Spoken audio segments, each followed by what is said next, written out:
Welcome to the amendment section of an IEP, as well as how to add additional forms. We'll begin by choosing an amendment date. We will choose today's date, and then we will move on to amendment purpose. Is this a correction amendment where we found a correction needed from the previous IEP meeting notes, perhaps, or the forms themselves? A continuation of an IEP meeting, perhaps a part 2?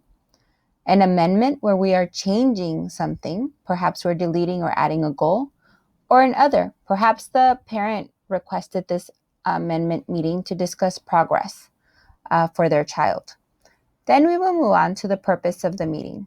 This is where we're going to pose that perhaps the amendment meeting for today is in response to a parent request to review progress, or perhaps the purpose of the meeting is to add a behavior goal for such and such student. Here, changes to the IEP is where we're going to talk about how is the IEP changing? What are we amending?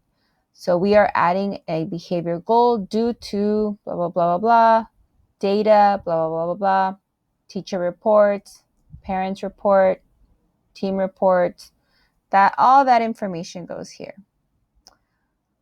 Once you have captured all of that, you're going to move on to consent. If the parent agrees and gives consent to this amendment, you check here. If the parent agrees, with the exception of something, then this box gets checked here. Okay, and then you can enter here, what is it that they are not in agreement with? Then the parent or educational rights holder will sign here and date, and they would check off who they are. There's room for 2 signatures. And then again, they would check off who they are. The rest of the team would sign in the IEP amendment participation section.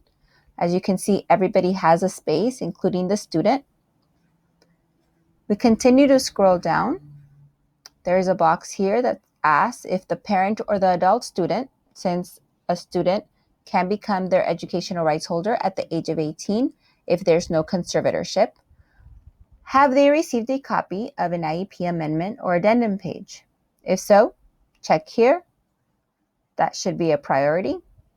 And then if the parent says that it is okay for us to share information with Medi-Cal, if students should be eligible to receive Medi-Cal benefits in the future, parent would sign here, and then, or educational right holder, and then they would check off who they are to the student.